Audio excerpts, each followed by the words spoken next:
Now, before we get into the worship experience, there is more that you need to hear about the worship.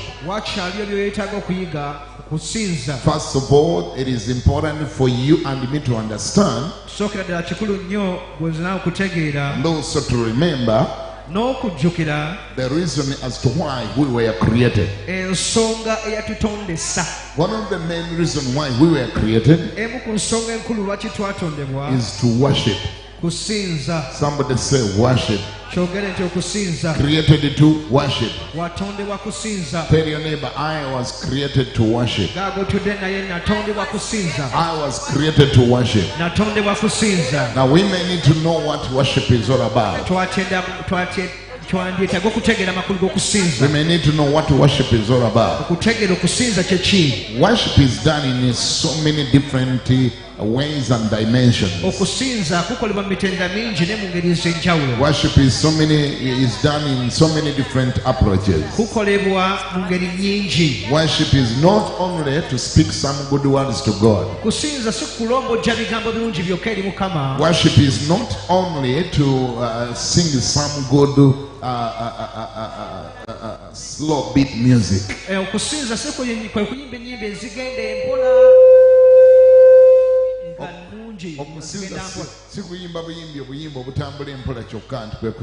It's not slow music that you sing unto God. Actually, worship is not slow music. I've seen us a couple of times making that mistake. Christians tend to think that every slow music is worship. That may not be true. That may not be true. Not every slow music is worship. Worship depends on the content. The content that comes out of you. And to whom are you directing it? Okay, that's where worship comes from.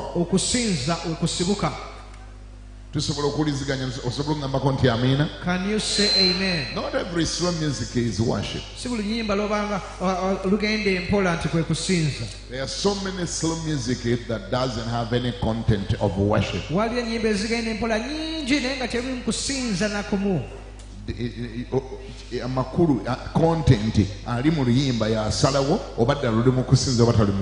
content in the music that decides whether you're worshiping or not. Actually, it's not about speed. It's not about the speed of the music. The song could be even of high speed, but it's worshiping.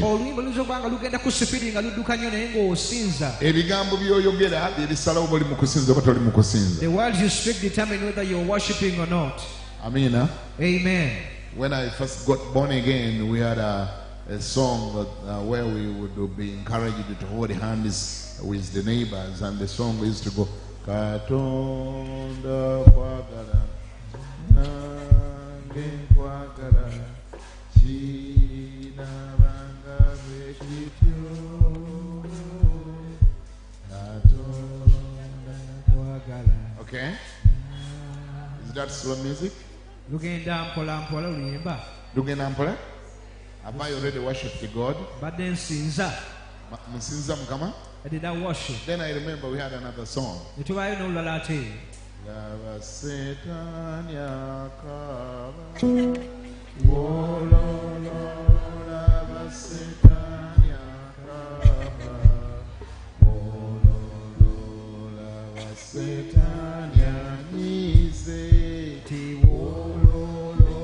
Lava Satan yanize. Okay. The song is slow music. In your opinion, have I already worshipped God? I was literally mocking the devil. But then which is okay. Do you read me? Not every slow music is worship. Number two. There is a difference between praise and the worship. Praise is to talk about God. mukutendereza oba oyogera ku Katonda or to sing about God. ng'oyimba ku Katonda Yet to worship, naye ate mu kusinza I have kubanga nyimbira Katonda. I must be singing unto I God. must be singing to God Nga nyimba eri Katonda or talking to God Himself. nga njogera eri Katonda kennyini. Singa ntandika okunyumiza. If I began narrating to you, Singa ntandika okunyumiza. if I began talking to you, simanyi ani gwe musinga okutendereza, gwe musinga okulowooza nga munene nnyo. Kama ffe bazibe. Ani? Kabaka. Oli angambye kabaka. Kale. Kama ffe bazibe. okay, and we will figure the king. Singa ntandika okwogera ku kabaka. If I begin talking about the king, Ngamba kabaka akola bw'ati. so the king does Kabaka akola ne such, bw'ati. does this, Kabaka ayambala bw'ati. dresses so, Kabaka alina n'ettaka lingi nnyo. has so much land, Bananga omusajja oyo alina n'ekisa. he has got so much merciful. Okay? Ekyo kyenkola bakiyita batya ekyo? Ndi mu kutendereza. I'm praising him Kuba ndi mu kumwogerako. because I'm talking about him. Enjawulo ogiraba weeri. You get the difference? Ndi mu kutendereza because I'm telling other people about him. Njogera mwogerako eri abantu abalala. Naye ate bwe ntandika okwogera eri ye. But if I begin speaking to him, Nga ye gwe ŋŋamba. speaking to Nga him, ye gwe ndi mu kuwaana. just praising him, or Ye gwe mba gwe ŋŋamba. if I'm talking to him, Katonda tekiba kumutendereza. it's not praising. Olwo yennyini gwe ndi mu kusinza naddala bw'aba Katonda. If it's God, then I'm worshiping God. Enjawulo bw'oba ogiwulidde ŋŋambako nti amiina. If you understood the difference, say amen. Kati okusinza ate tekukoma awo. Worship doesn't end there. Nga bw'obikula Bayibuli yo mu kitabo kya Malaki essula esooka. As you open in Malachi chapter 1, Bikula Bayibuli yo Malaki essula esooka. the book of Malachi chapter 1, Kakati ate okusinza tekukoma awo. worship doesn't end there. Okusinza ate kulabikira mu bintu ebirala bingi nnyo. Worship is manifested in other areas. Tekuteekwa kukoma mu bigambo byokka byokka eby'okuyimba oba eby'okwogera. It shouldn't stop at only the words of singing or speaking. It Tekuteekwa kukoma mu bigambo byokka bye tukozesa nga tuwaana Katonda. shouldn't stop at the words we use when exalting God. Kuteekwa n'okulabikira mu bigambo ebirala. It must be even seen in other Naye areas. oba olyawo nga sinagendayo. Even before I go there, Eyo nga sinatuukayo. Naye nga bw'obikkula Bayibuli yo Malaki essula 3. as you open your Bible in Malachi 3, Lwaki tusinza? why do we worship? Lwaki tutendereza? Lwaki tusinza? Why do we praise and why do we worship? Tutendereza We do praise kubanga ekyo kye kisumuluzo ekiggulawo eggulu n'oyingira n'osobola okwogera ne Katonda gw'oyagala okwogera naye. because that is the key that makes you enter into heaven and be able to, makes you able to talk to God you want to talk to. Y'engeri gye tukwatamu Katonda attention. The way that is where how we hold God's attention. Y'engeri gye tufunamu attention ya Katonda. That's how we get God's attention. Wali awulira bye njogera ngambeko nti amiina. Do you understand what I'm saying? Say amen. Tosobola kgenda wa Ssaabasajja Kabaka wa Buganda You cannot go to His Royal Highness the King of olina Uganda ky'omwetaagako when you're in need of something from him, naye nga tomanyi bwe bagendayo but you don't know how to go to era him. nga tomanyi na byoyogera ng'otuuse. You do not know how to address him. Bano abasajja bonna bonna be muwulira baafuna mayiro z'ettaka. All these men that you had who got miles of land, Bajjajja bamwe abo baafuna mayiro 600, mayiro mmeka? your forefathers and grandfathers who got so many miles of land, Balina bye baakolanga okufuna ettaka eryo. they used to do certain things to get those lands. Omanyi kye baakolanga? Do you know what they did? Teyajjanga buzi wa kabaka. He never came to the king just anyhow. Kabaka amadde nzize The king, I have come. ompe ku ttaka. Can you give me some land? Olwo manya nti okyalifunye You know you're not going to get it kubanga tomanyi bwe bajja. because you don't know how to approach. Wangi? Hello? Tomanyi bakole batya? You don't know how to come. Tomanyi bwe bajja. You don't know how to approach. Bajjanga nga mu mutima gwe amanyidde ddala ddala ze kusaba ttaka. They knew well knowing that they have come to get or to ask for Naye land. ate ekyo si kyatandikirako. But that's not how they begin. Kale no bwe bajjanga So when they could nga come, bafuna obugambo buli obusuusuuta kabaka. they would get sweet words that are going to exalt the king. Obugambo buli obwakabi. Those words, those powerful words. Omundabiranga ddala Ssebusalongo. Salome shall sing Bakulu nnyondo. the king. Cuucu. Lukoma nantawetwa. Yeah. Nantakwata simu. Nantabibingwa. Those are visible. Ibuugi They could speak words. And the king could be amused. After smiling, then you know that you're about to get what you came for.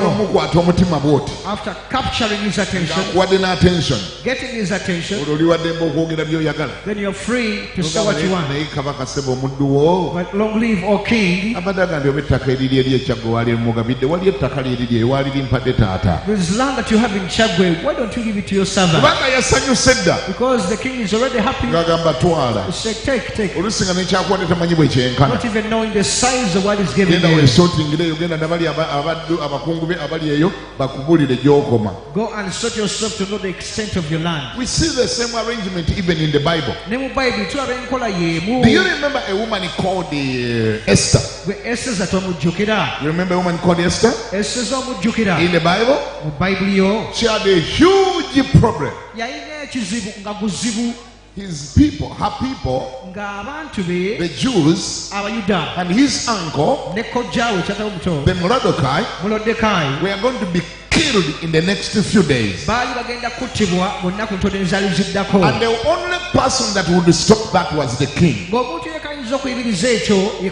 king was the only one that had the authority to cancel that. And during around that time, the Bible said the king was not even in the palace, in the house. He was not in their matrimonial house. The king was in another house where he could set himself apart. And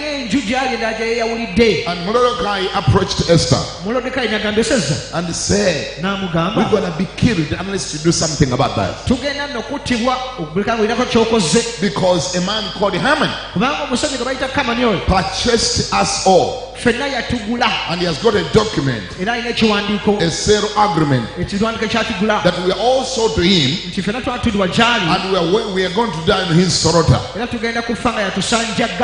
And Esther said, what can I do now about this? I can see it's a big problem. But how can I get the king's attention?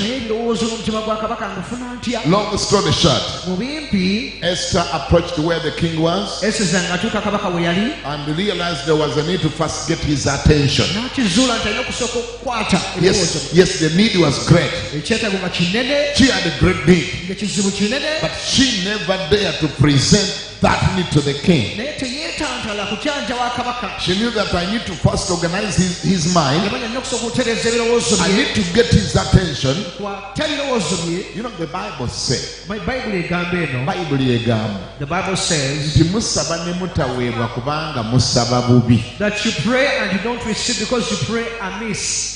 Is it biblical? Is it in your Bible? Sometimes we pray amiss.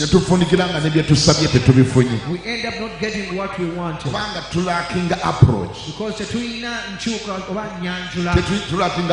we don't have an approach. We don't know what to say when. Even when we go to the presence of God,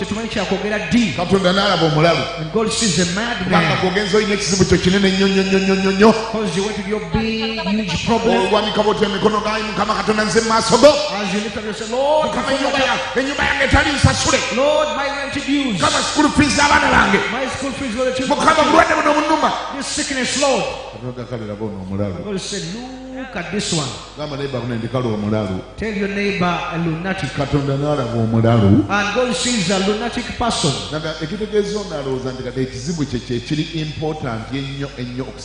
Saying that now you think your problem is so bigger than me. How do you have sinned when your child early morning at 8 knocking at your door very, very powerfully? You open for them. They come to you. Mama, I don't have books. I want a pen. I don't even have break money. And excuse me. Say, Gondi. According to you,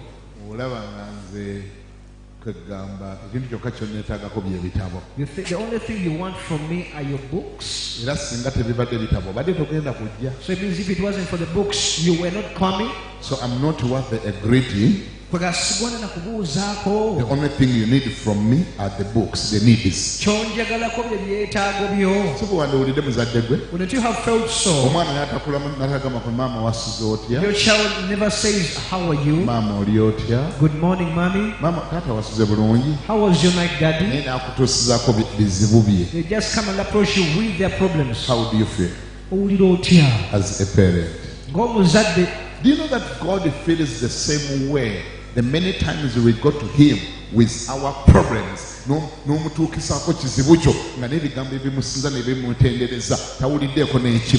feels the same way without even you saying any sweet words of praise and worship. And that's what we do a lot of times. Whenever we go to God in prayer, and we call that intercession, we call that prayer. I approach God with my prayer. Zero. And then you score a 0. And God cancels your prayer sheet and said, I'll remove that person from my side. Can you take him away from me? And he closes his heavens above you. Kubanga you're rude, you don't know how to honor him, but you just can approach him with your problems. Sometimes it pertains also to some women in their homes. They do not know how to make requests. Just because such women don't pray from here, but there are those who don't know how to pray or ask. They end up getting what they wanted, and yet the man had, but he doesn't give. He just goes and gives the concubine. Then you hear the woman quarreling. That man doesn't give me anything. That man is so mean. Let's pray and fast and pray for him. That husband is so stingy. You can't get anything from him. I even heard that he bought a car for a certain concubine. I don't even know when I last had a hairdo. He doesn't care. I normally ask them when they come in my counseling. And I ask, but do you know how to make your requests? Do you know how to approach him to make requests? What do you first say? What do you first say? And what do you say next? You get somebody who is out of mood, not minding what they're also minding about. You don't even worry about what is worrying him. You don't even show that you care. Then you ask for your hair. Even though some say it is very funny. He's asking as they're moving away. I don't think if we shall get more hair do before this one breaks off my head. Now she has made a request. She's through with the making request. She wants to eat meat. Not until the beans kill us or develop smart egg shall we eat some beef. She has made a request about the beef. She's asking while quarreling. Then the concubines and the harlots get the man and capture him. Because they do what you failed to do. They see the words you don't want to say. Your man goes to her place when she has already cooked an omelette, having made a very concentrated juice. Many love eating. They can even forget that the same money that bought it. With some concentrated juice.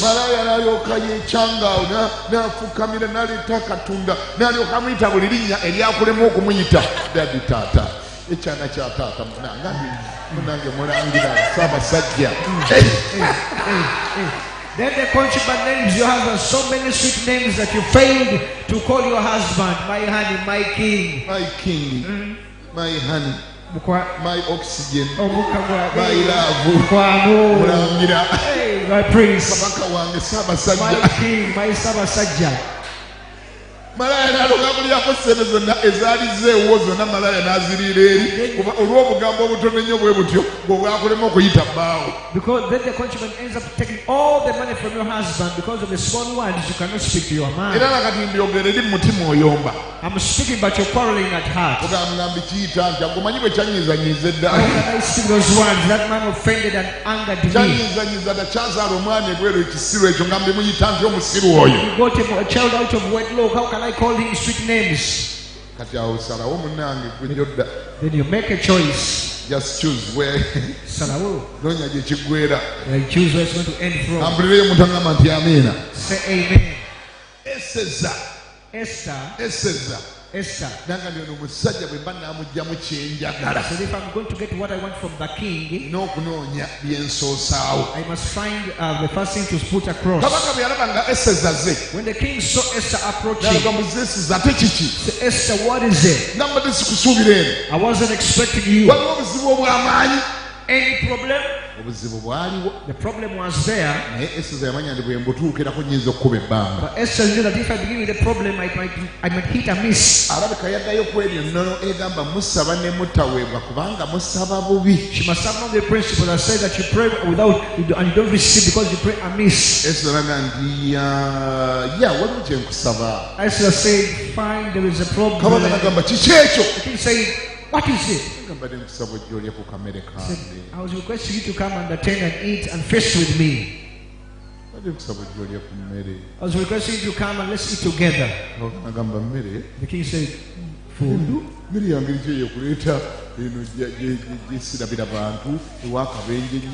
Wakati waliwo n'amateeka gafuga wano nti omuntu bw'aba ajja bw'ati nemba nga situnuddeeyo abambo wabamufumita effumu n'afa. Don't you think you subjected yourself to such a great danger? Yes, naga nti oyinza otya okujja n'oteeka mu katyabaga kubanga amateeka gaffe agabumbe ne perusi gagamba bw'ojja ne sikugololera muddo nga sikulabye oyinza n'okuttibwa nga sikugololedde muggo. Kati manyi olina kyoyagala nga kinene nnyo. I thought you had a huge request. Mmere oyagala ki olye ku mmere yange. And she insisted, food, just food. Because I'm taking a look, I'm not seeing you. You don't come for food. Are you sure? Food? Perfect. What time should I come? Whom should I come with?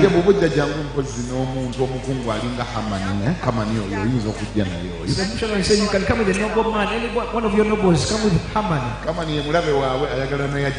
Remember, Haman is their enemy, but she wanted Haman to come along. You know the story. I don't need to repeat it, the entirety of it. King came, ate the food, and the heart was aroused. Esther, but the way you do is fishing suspicious. What are you asking for? I'm asking. Can you place God in a mood where he's the one asking from you? Because it seems you need something. Tell me. Say it out. Just tell me what you want.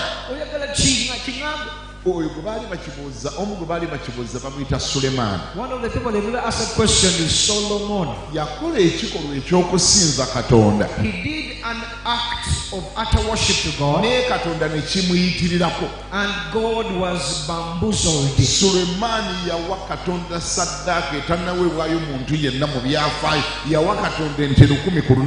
Because Solomon gave a sacrifice to God that no man had ever given, by giving God 1,000 head of cattle one day. And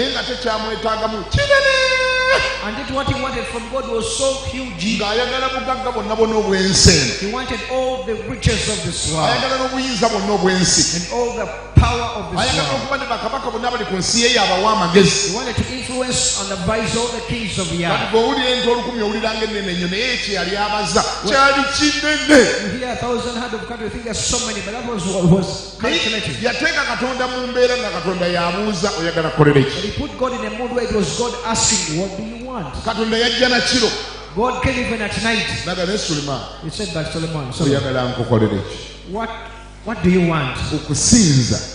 Worship. Okusinza Katonda. Worshiping God. Naddala okusinza okutali kwa bigambo bugambo. Also especially worshiping ahead of words. Kubanga abasinga obungi kuffe. Because most of us twetanidde nnyo okusinza okw'ebigambo. We love so much this worship of words. Katonda n'alaba abantu bano banzisaamu ekitiibwa kyakumimwa naye ng'emitima gyabwe gindi wala. And God is able to tell that these people worship me by lip service, but their hearts are far from me. Weebale okusinza Katonda n'ebigambo. Thank you for worshiping God with your words. Weebale okusinza Katonda n'okuyimba. Thank you for worshiping God in song. Naye nkuweerera amagezi mwana wa Mukama. This is a piece of advice for you. Sukkakaawo. Go ahead of that. Gendako mu kusinza okw'ebikolwa. Go into further worshiping with action. Okusinza okw'okugaba. Worshiping while giving. Okusinza okw'okusiga. Worshiping as your soul wins. Okusinza okuwa Katonda ky'olina. Worshiping where you give God what you have. Ani awulira ngambeko nti amiina. Who is attentive and nga kiri valuable.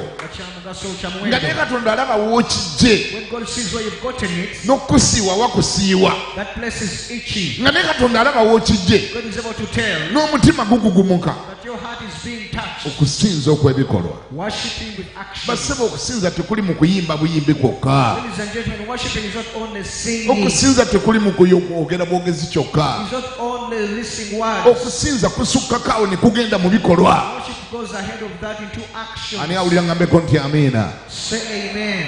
Eseza gwe mbadde njogerako. The Esther, the character I'm talking about. Kye yali asaba kyali kinene. What she was requesting for was big.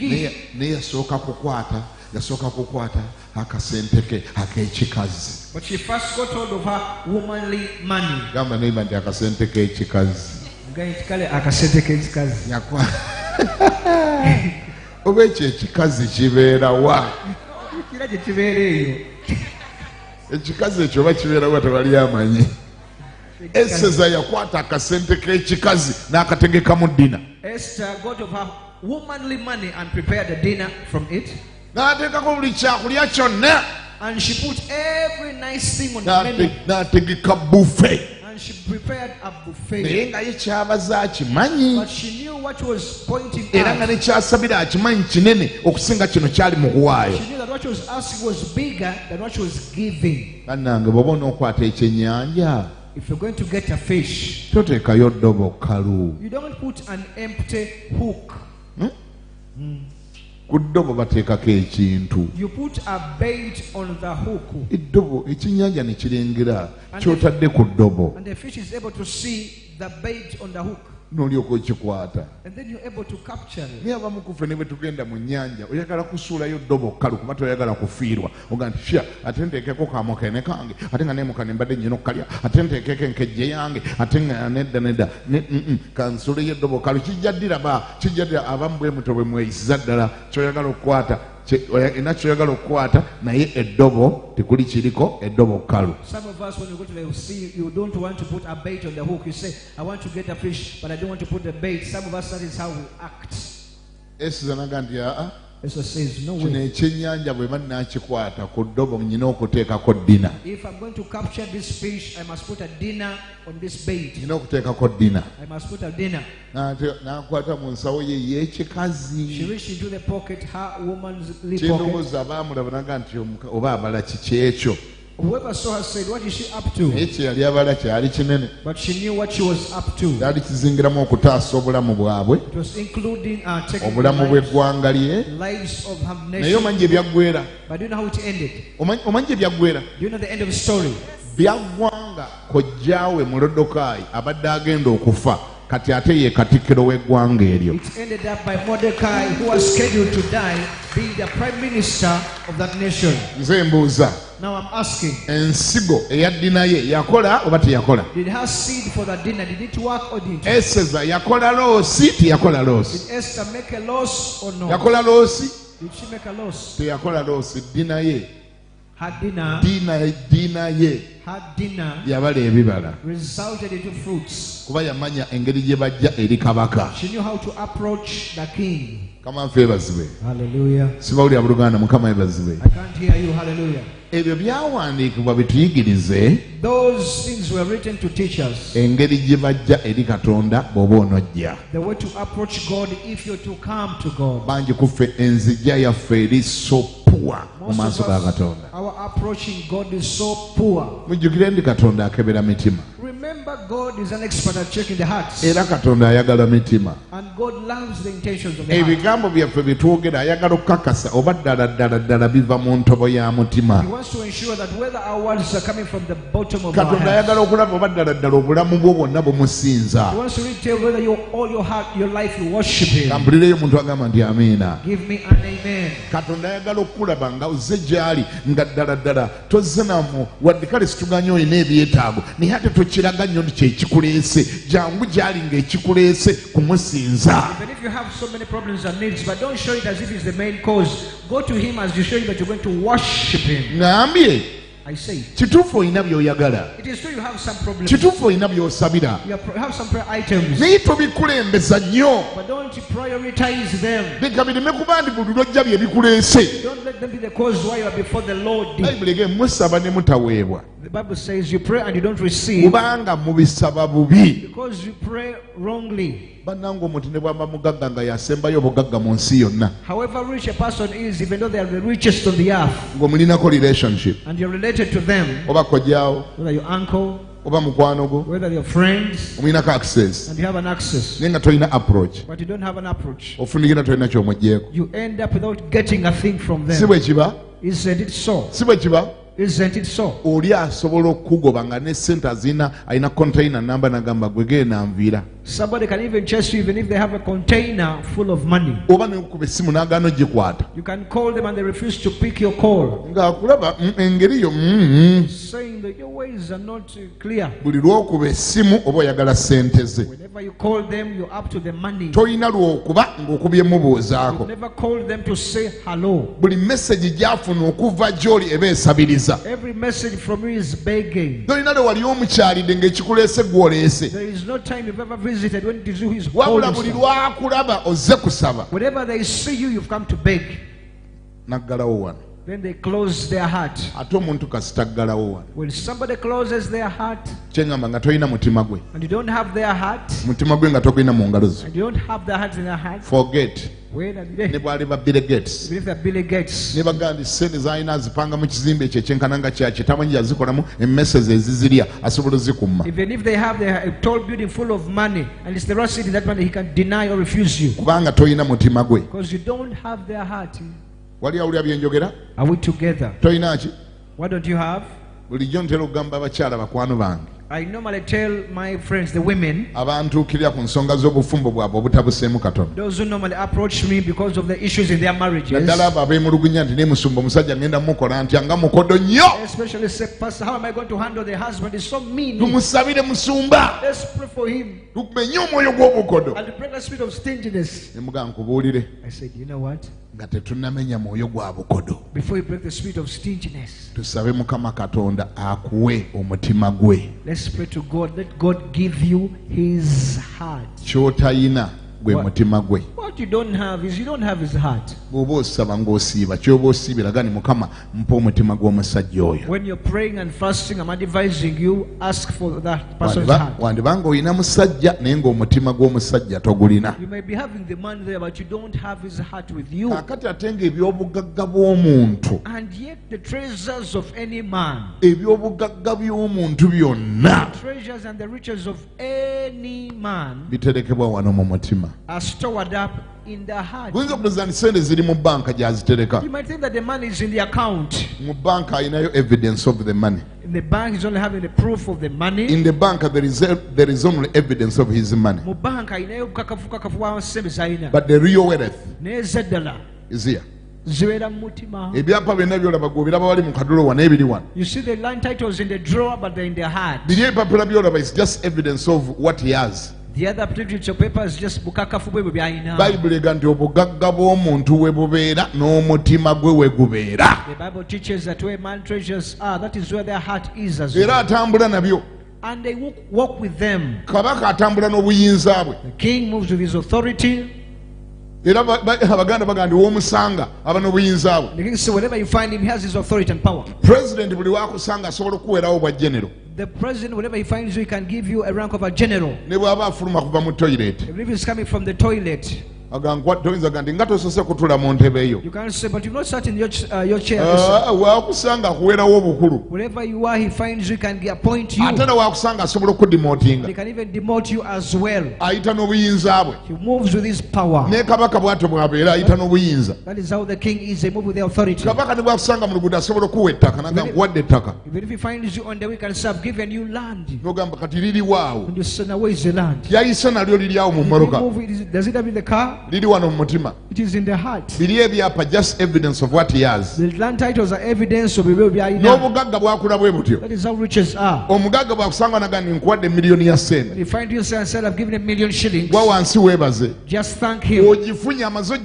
He has given it to you. He hasn't given it to me. Wait for the evidence of having it, but you're given it. Say amen. The heart. It is in the heart which stores all things. It is where the riches sit. Can you say amen? If you want people's things, may God give you, ask God for their hearts. Say amen if you listen. Say the heart. Say the heart. Do you want God these things? Do you want God these things? Get God's heart. Whatever there is in the heart of God, you shall have gotten. Find a way of capturing his heart. Find what touches the heart. Do things that touch the heart. Which are they? Just find us and say, if I do this. Find the thing which you say, if I do. Even if God was facing east. If I do this, he turns and gives me attention. Like which ones? Worship him. Praise him. Glorify him. Let your words exceed me. Your worship exceed me. Show him that you can even give your life for his sake. That you can give him a part of your stuff which is valuable. Ladies and gentlemen, God is not a pauper. I said God is not a beggar, a pauper. God has it all. But he cannot worship himself. He wants it from you. The reason you and I were created.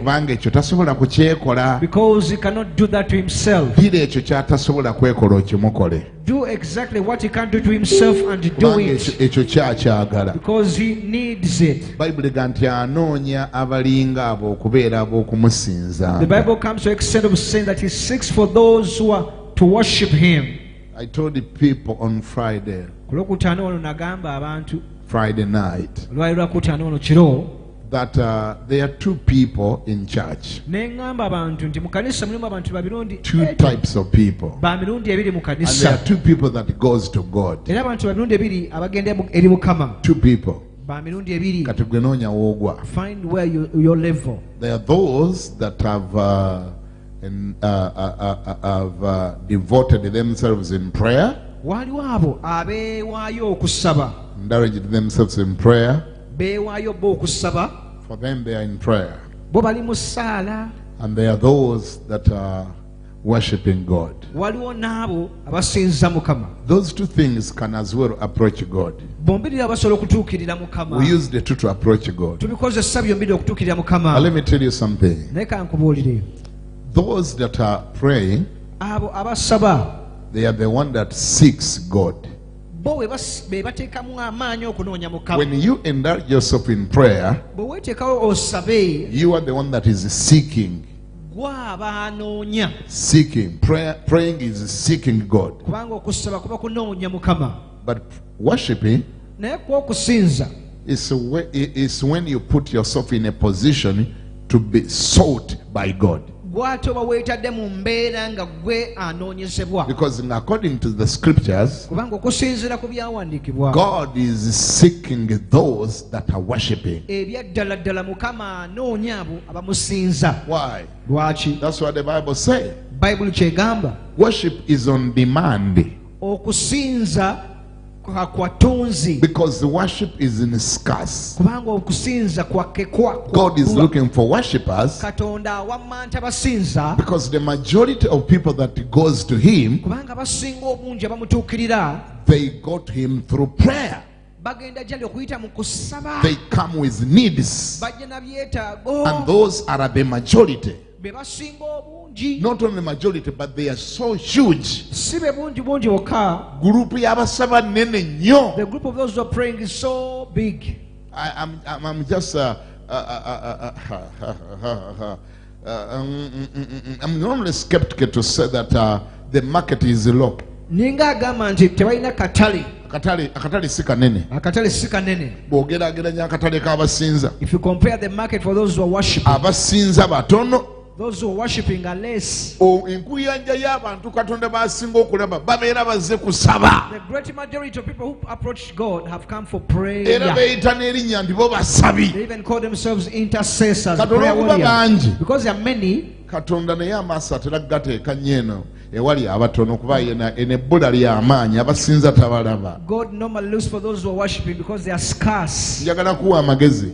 Free advice for you. Noonya engeri gy'obibalansinga. Find a way to balance them out. Ngambye noonya engeri gy'obibalansinga. Find a way of balancing things out. Ngambye I said, wandyetagisa okukendeza ku kusaba kwo. You might need to reduce on your prayer time. Oyongeze ku kusinza kwo. And increase on your worshiping. Yongeza ku kusinza. Increase on your worship. Noonya engeri gy'obibalansinga. Find a way how to balance Gamba it. neighbor akulinaanye. Tell your neighbor. Tobayagala okulaba results. If you want to see results. Kendeza ku kusaba kwo. Reduce on your praying. Oyongeze ku kusinza kwo. And increase on your worshiping. Bwe kiba kisoboka. If possible, bwekiba kisoboka, if possible, obudde bugabanye bulungi bw'omala mu maaso ga Katonda. Share the time that you spend before God. Tegeera buli wa bw'ogenda okukozesa ng'osinza musinze. Understand which time you're going to use just in worship. Era buli wa bw'onookozesa ng'omusaba. Which time are you going to use in prayer? Otegeeza ebizibu byo. Telling him your needs. Esther gwe njogeddeko. Esther that I talked about. Yakozesa obudde bungi mu kukola ebyo ebisanyusa mwami Akaswero. She used a lot of time to do things that please King Ahasuerus. Obudde bwe obusinga obungi yabumala mu kukola ebiwamba omutima gwa Akaswero. Most of the time she used to get things that captured King Ahasuerus' heart. Mwana wange kiri kyotwala ng'ekinene ennyo ekizibu kye yalina ate ekyo yakimalako obudde butono kubanga kabaka yabuuzabuuza naye eseza osaba ki namugamba mbadde nkusaba okomewo n'enkya olya emmere. Because what you consider to have been a big problem, she just spent a little time and the king asked, what did you want? Esther said, no, not much. I want to come for But Esther, are you mad? Should I even come tomorrow for another bouquet? She insisted, I request you to come even tomorrow. But she had a big problem. She knew that if I only get his heart, I will only make a statement and I will get it. The king came day 2 and ate another food. Long story short, on the day 2. The king asked, let's be serious. What do you want? You can put God in a mood where as one asks you, what do you want? You can place God in a mood of asking you, the king was perturbed and said, but Esther, no, what do you want? No. Esther, but she said, do you think I need something so big? I want to say bye-bye. For why you'll be bidding farewell? Because this appears to be my last meal for you, sir. The king said, what are you saying? So what are you saying? Speak English. No, we are going to die, king. What are you talking about? How die? How? Because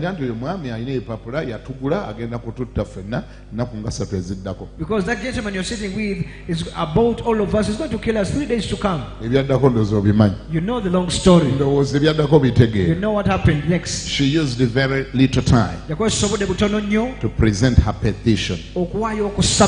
And much of the time was used to get hold of the king's heart. okukwata mutima gwa kabaka. Kozesa obudde obumala okwata omutima gwa Katonda. Use enough time and capture God's heart. Kola ebikwata omutima. Do things that capture his heart. Nambye kola ebikwata omutima. Do things that capture his heart. Hallelujah. Amina. Kolayo ebikwata omutima gwa Mukama. Do things that capture God's heart. Mulageeko nti omwagala. Show him that you genuinely love him. Mulageeko nti tozze gyali ng'olabika otayiminga bibi omwetagako bwetaazi nedda baako by'okola nga biraga nti omwagala. Just do certain things that show that you really love him and you're not timing on his kubanga Katonda ayagala abo abamwagala. Because God even says that he loves those who love him. N'abo abanyiikira okumunoonya nabo balimulaba. And those who seek him diligently find him. Ani awulira ngambeko nti amiina. Say amen. Did you open with me the book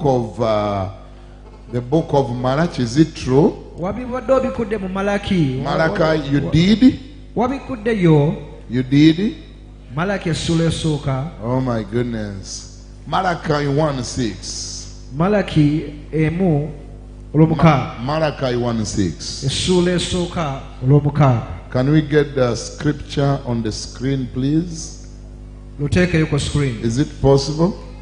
It's already there.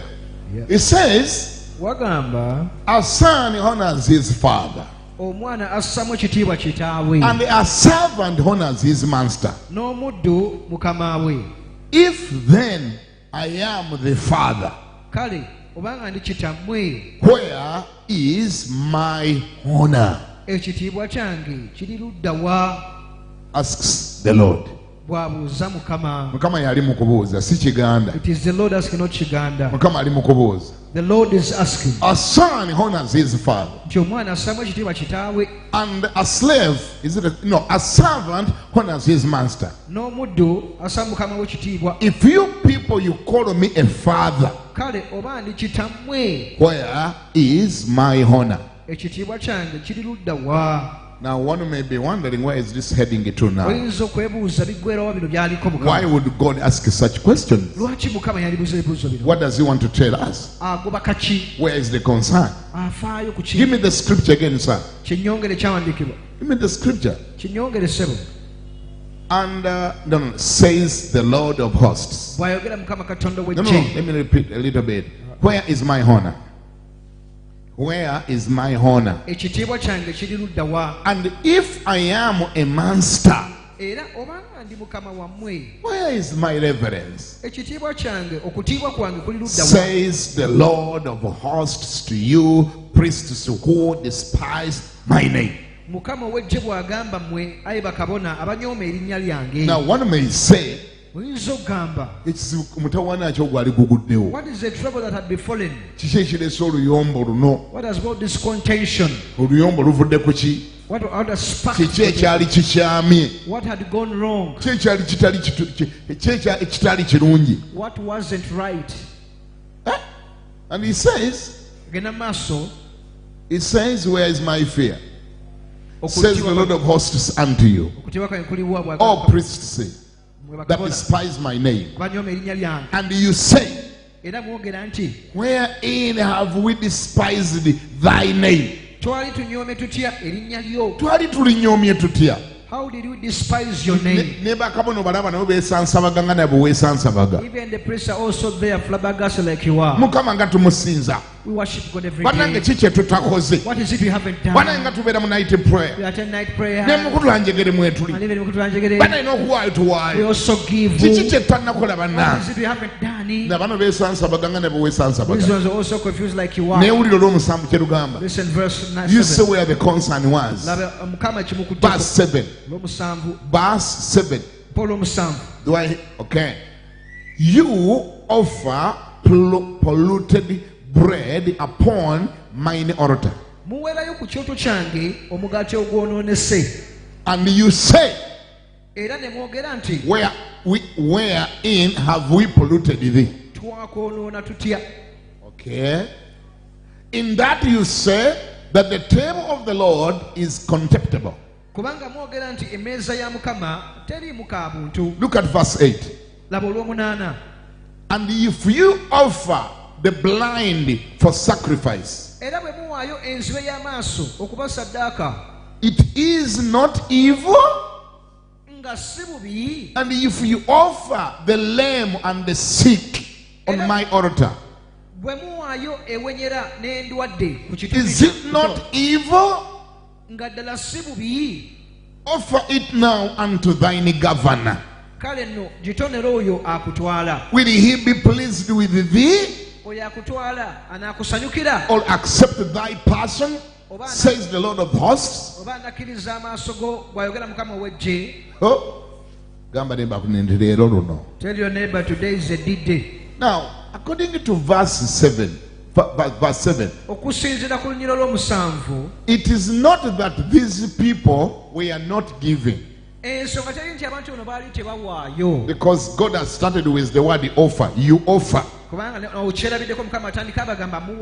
They were offering. Talk about giving, they were giving. Talk about bringing, they were bringing. The only question, bringing what? The only question is bringing what? Offering what? They were bringing. And the people would see them bringing, and themselves would see themselves bringing. But bringing what? Oh my goodness. Look at what they were bringing. Look at what they are bringing. Bringing polluted bread. People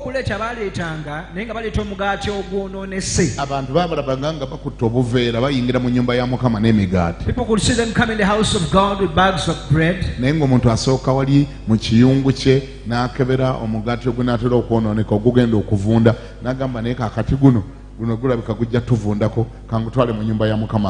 But somebody first goes to their kitchen and say, looks into the bread they have and said, this one is about to go bad. Let me first go take in the house of God.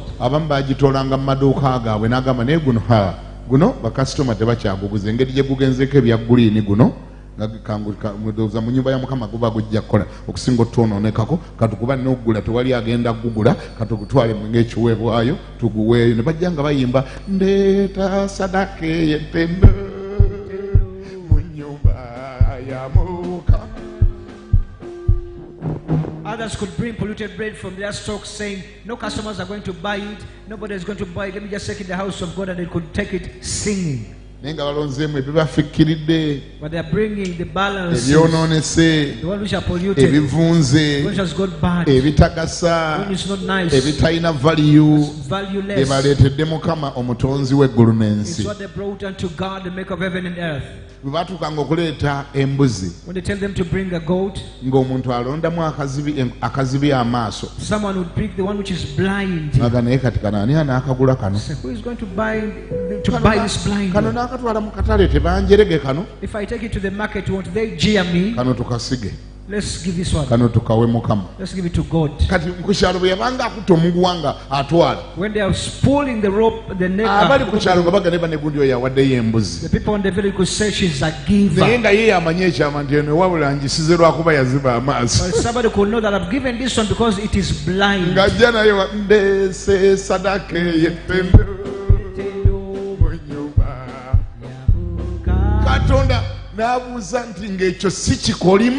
said, isn't that evil? Is that not wickedness? Is that not evil?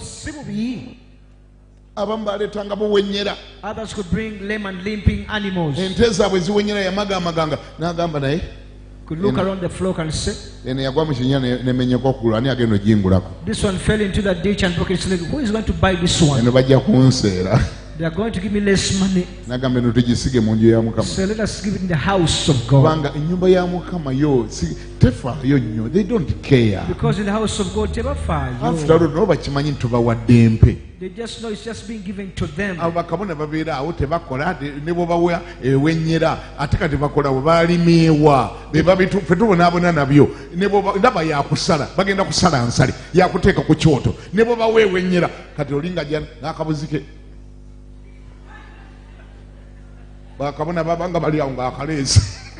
They could say the priests don't work, they don't pray, they don't do anything. Where did they work? Let us just give them. They just take what is given to them.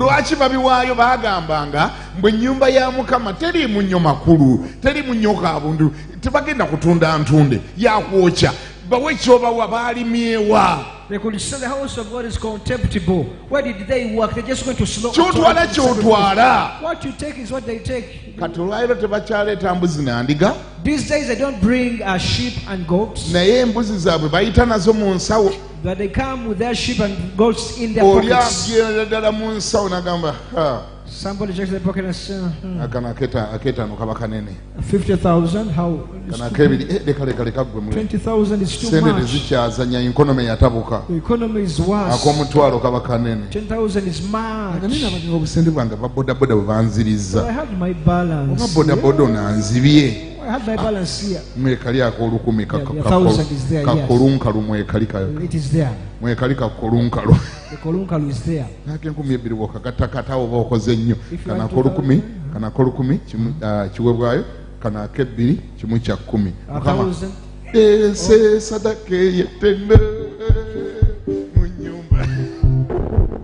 This 1,000 is offering, 2,000 is tithe, and then they come with their. Tell their neighbor the Lord looks at crooks. Offerings which are blind. He asked, if you bring the one which is limping and lame or blind, isn't that evil?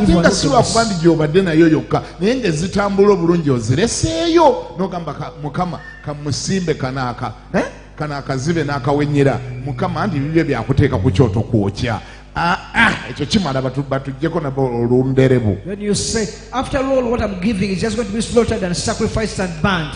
They've not even worked for it. It's just going to be consumed. Now God comes to the extent of asking as I wind up. If you think, he says, if you think that I'm complaining for nothing, get that very thing that you brought. Today we excuse you for your offerings. Don't give. God find Lord Mayor Elias Lukwago. Give it to him. And say, Mayor, sir, where are you? Give him a call. Say, Mr. Mayor, I need you not less than today. After finding where he is today on his Independence Day, you take out your 1,000 and give it to him, the mayor. So I was looking for you to give you the independence gift. The Bible instructor said that you step aside or back and see his reaction. He said that limping hand or that limping go to his gate and say, I brought it. Then he will ask you, what is that? Say your independence gift, sir. oyinza okufundikira nga bakwarestinze nga bakuvuna n'omusango gw'okugezaako okologa meeya. You might end up being apprehended for trying to bewitch the mayor. So nga tegolooza oleese ekirabo naye ng'oli alaba ddogo. And yet you thought you bring a gift but somebody is saying witchcraft. Gamba neighbor akune ng'omukutte ku kibega bugenda wabula Mukama atusaasire. Touch your neighbor's shoulder, say, Lord have mercy. Basebo nga mmaliriza. Ladies and gentlemen, as a wind-up. It is not about your gift. Tekiri ku kirabo ky'olina. It is not about what you give. Tekiri ku ekyo ky'owaayo. It is about worshiping God. Kiri ku kusinza Mukama. Worship. Okusinza. Worship. Okusinza. Worship.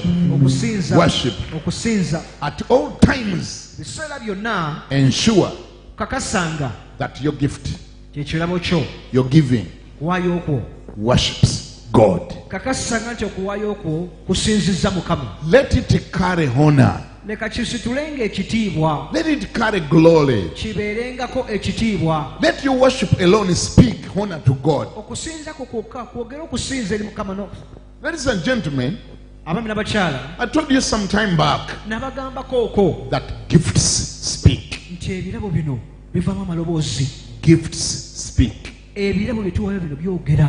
Gifts speak. Ebirabo byogerera ddala. Even to our fellow human beings, n'eri abantu bannaffe, a gift can speak. Ebirabo byogera. Gift. Ekintu okiwa omuntu ne kivaamu amaloboozi. Give something to somebody and produces voices. Muntu munno ekintu kivaamu amaloboozi. Even if it's a fellow man, produces voices. Abasajja abali wano, The men who are here. Abasajja abali wano. Men alone. Naddala abasajja abafumbo. Especially the married ones. Mukyala we yeetaaga kwongerako ki? What more should your wife be add? Mukyala we yeetaaga kwongerako ki? What should you add onto your wife? Mu kiseera ky'okusenera enva. In the time of giving you soup or sauce. Singa anoonya ekigumba mu seffuliya n'akikusenera n'akiteeka ku sowaani n'akikuweereza ali ku mmeeza wotudde n'agamba ddali enva zo zeezo. Kiki kye yeetaaga okwongerako okutegeeza nti gwe embwa ya wano? What more should she say other than acting or giving you a bone in your soup? Like she's saying she's giving the dog of this house. Even if she hasn't spoken, she has already spoken. She's saying you are the maguja of this place. That's your bone. Why? Gift speak. Items speaks. Mama wo mu kifo ky'oggulira olugoye maama wa yakuzaala n'ogenda mu wino n'omunoonyeza akagoye kano kaamakyala akagula manya emitwalo 2 n'engoye zonna endala n'ozibekako n'okamugulira n'okamutwalira yakusomesa olina n'ediguli ku mutwe n'omugamba maama mbadde nkuleetedde olugoye agenda odukeberako nga kana akaveeraveera kaamakyala ki kye yeetaaga okumwongerako omuga nti eyo yeereva okwenkulabira. What more should you tell your mother after you going into a window buying a very cheap material cloth instead of finding something very good, and then she educated you and you have a degree and you have a well-paying job? Ebirabo bye tuwa Katonda byogera. Ladies and gentlemen, the gifts we give to God speak. Era bivaamu amaloboozi. They produce voices. Era gwe nga tonnasinza nnyo nga Mukama oli w'amaanyi twagala nnyo Mukama oli mutukuvu. Bw'omala obyogera ebyaga kulaba ekirabo kyo kivaamu maloboozi kikyoleese. Before you say, Lord, we worship you, you are holy, and we give you all the honor. After saying that, you want to see what is coming out of the gift. Stand up. Imirira. Stand up. Ayetaaga okwenenya genda mu maaso ga Mukama twala eddakiika ng'emu obeereko ky'omugamba bw'owuliranga ddala obadde tobikola bulungi leka akulire ng'omugani Mukama wabula nsonyiwa. If you need to wash and if you need to repent, say, Lord, repent. I'm repenting for whatever I've not been doing right. Because all what we have and all what we are has been given to us by God, including the life that we have, including all the properties that you have. You have those properties because God has given you a gift of life until today. If He takes away His life, then you will own nothing today. Can I repeat that? If God takes one little thing in you called life and He withdraws it, nagamba kale sebo sigaze ebibyo nange nsigaze ebyange obulamu bwange bumpe wano. Today, this evening, you will be an owner of nothing. Remain with your life. Let me take my life. Today you own nothing. Because a dead person in Uganda, according to the laws of Uganda, a dead person doesn't own anything. Maybe you never knew that. The moment you stop to breathe, or according to the laws of Uganda, all your properties crosses to the Administrator General. By law, he is the one that returns it to your family. You become his. That's the law. It's all who returns and says, okay, take that back. But why? When does it happen? When God withdraws His gift of life that is in you. So you own because you are still alive. A life that was given by God. You need to give Him honor at all times. Why don't you clap for the Lord? Say, Lord, thank you for this gift of life. Lift up your hand. Take a minute or two, speak to God. Lord, forgive me if I told I was messing this. I've come to worship you.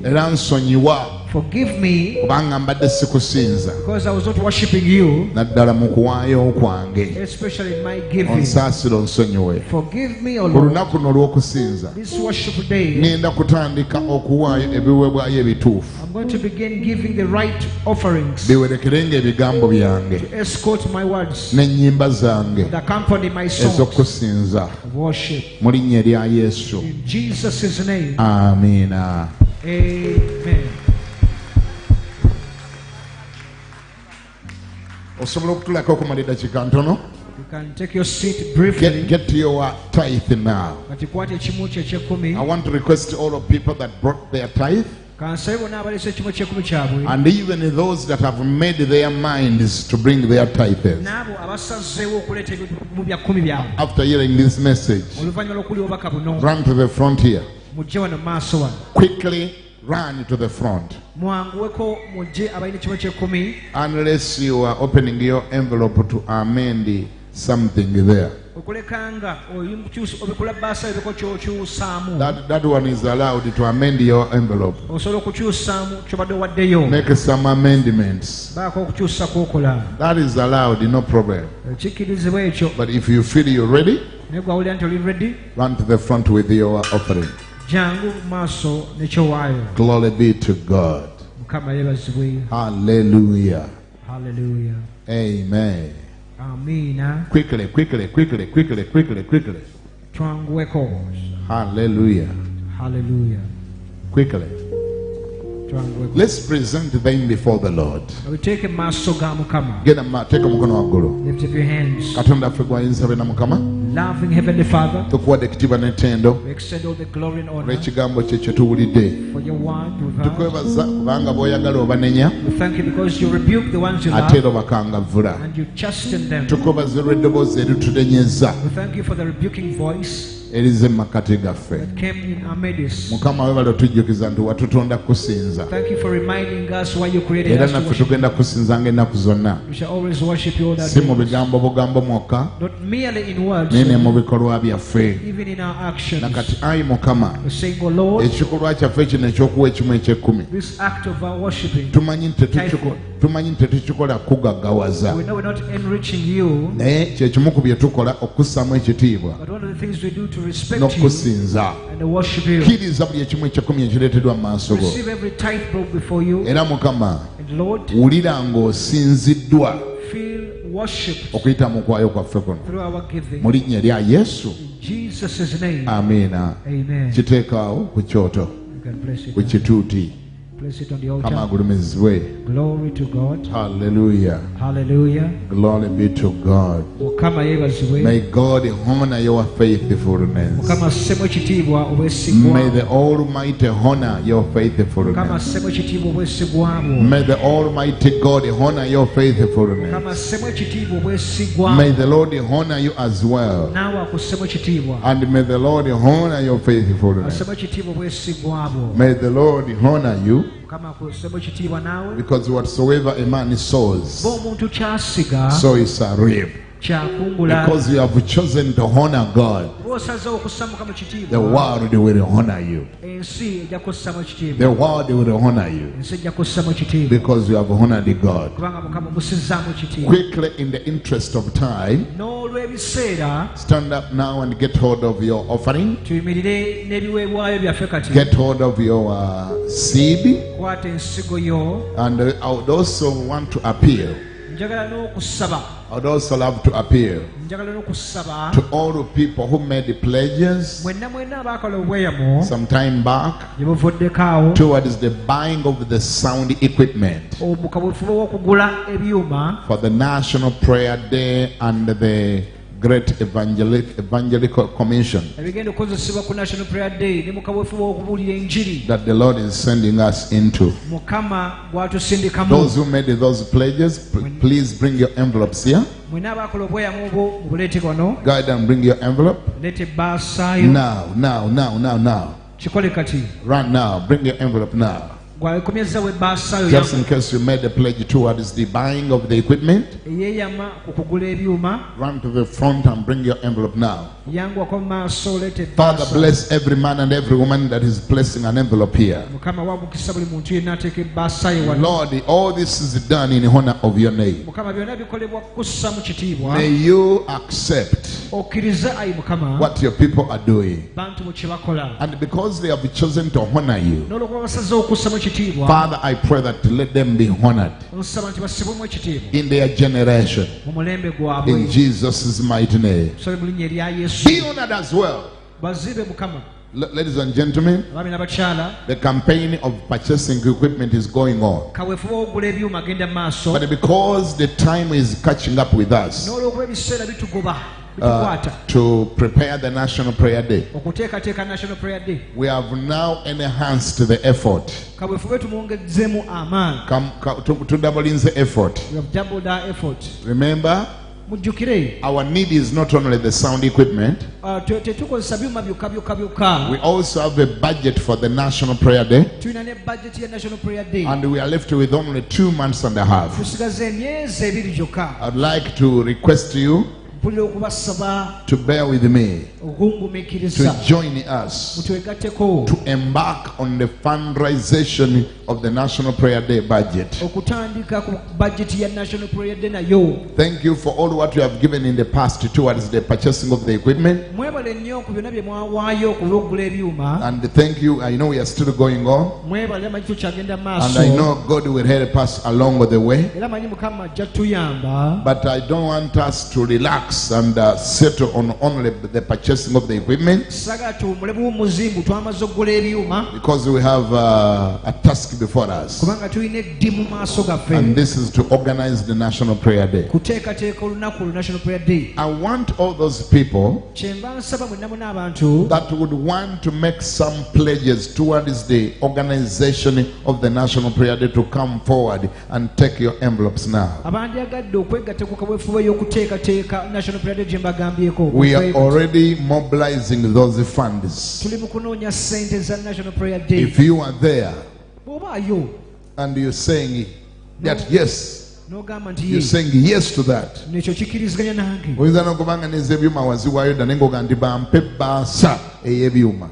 sorry, budget National Prayer Day. You could have given on the cost of the machines, but you can even request an envelope for National Prayer Day. I ask you to come and pick it. If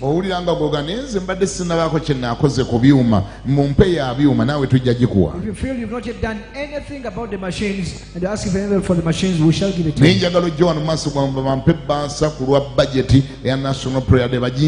But you come and collect an envelope for the National Prayer Day. Hurry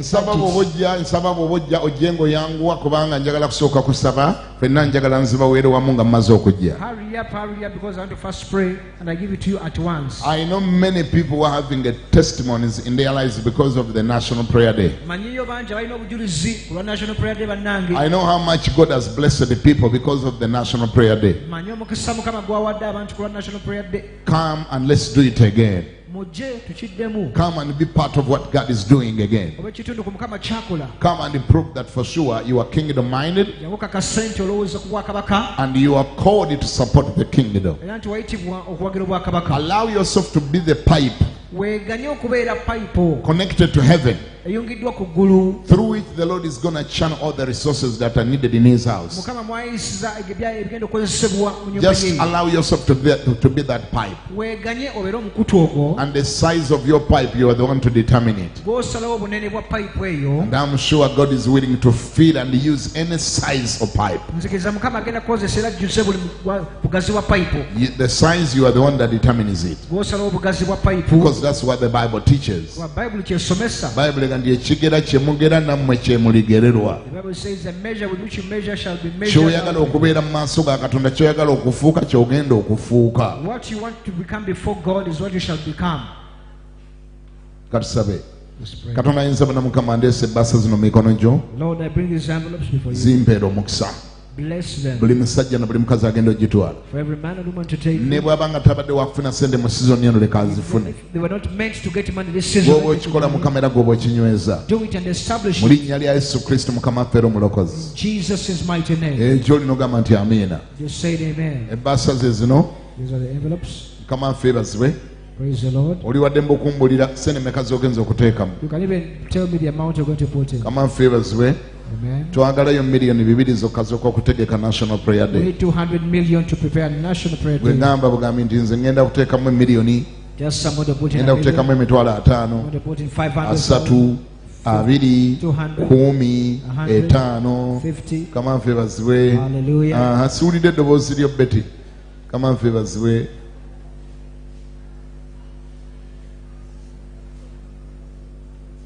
kale ŋŋambye nti ze bwe nzityo musumba naye munnange ziwulidde gwe kasate nziwulidde eno ogireeso ogiziza kama ebazibwe kama ebazibwe Praise the Lord. tuyimirire Let us all stand. kwata ekyobwayo kyo Get your offering. kwata ekyobwayo kyo Your offering.